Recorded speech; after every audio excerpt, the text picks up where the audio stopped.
आप सभी को मेरे बाइबल वचन चैनल में स्वागत करते हैं। आज मैं आप लोगों को संत लुकस के सुसमाचार में देखेंगे कि किस तरह ईश्वर पापियों पर दया करता है। यीशु यरीहो में प्रवेश करके नगर से होकर जा रहा था। वहां जक्कई नाम का एक व्यक्ति भी मौजूद था। वह कर वसूलने वालों का मुखिया था, सो वह बहुत धनी था। वह यह देखने का जतन कर रहा था कि यीशु कौन है, पर भीड़ के कारण वह देख नहीं पा रहा था क्योंकि उसका कद छोटा था। सो वह सबके आगे दौड़ता हुआ एक गूलर के पेड़ पर जा चढ़ा ताकि वह उसे देख सके, क्योंकि यीशु को उसी रास्ते से होकर निकलना था।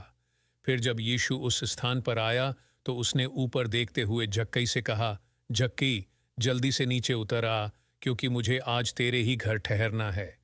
सो उसने झटपट नीचे उतर प्रसन्नता के साथ उसका स्वागत किया। जब सब लोगों ने यह देखा तो वे बड़बड़ाने लगे और कहने लगे, यह एक पापी के घर अतिथि बनने जा रहा है। किंतु जक्कई खड़ा हुआ और प्रभु से बोला, हे प्रभु, देख, मैं अपनी सारी संपत्ति का आधा गरीबों को दे दूंगा, और यदि मैंने किसी का छल से कुछ भी लिया है तो उसे चौगुना करके लौटा दूंगा। यीशु ने उससे कहा, इस घर पर आज उद्धार आया है, क्योंकि यह व्यक्ति भी इब्राहिम की ही एक संतान है। क्योंकि मनुष्य का पुत्र जो कोई खो गया है उसे ढूंढने और उसकी रक्षा के लिए आया है।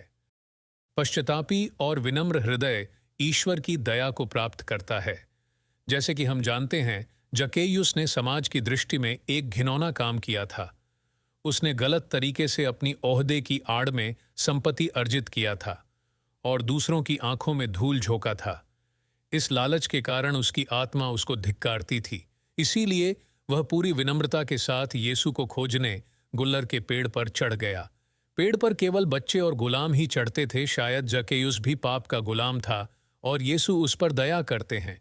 उसी तरह ईश्वर भी हम पापी पर दया करते हैं, क्योंकि हम अपने पापों को स्वीकार करते हैं। हम लोग अपने जीवन को बदलकर वही गलती फिर नहीं दोहराते हैं। हमारे द्वारा किए गए हानि की हम क्षतिपूर्ति करते हैं, जैसे कि जक्केयुस ने किया। तभी ही हम एक सच्चे पश्चातापी बनकर ईश्वर से जुड़ते हैं।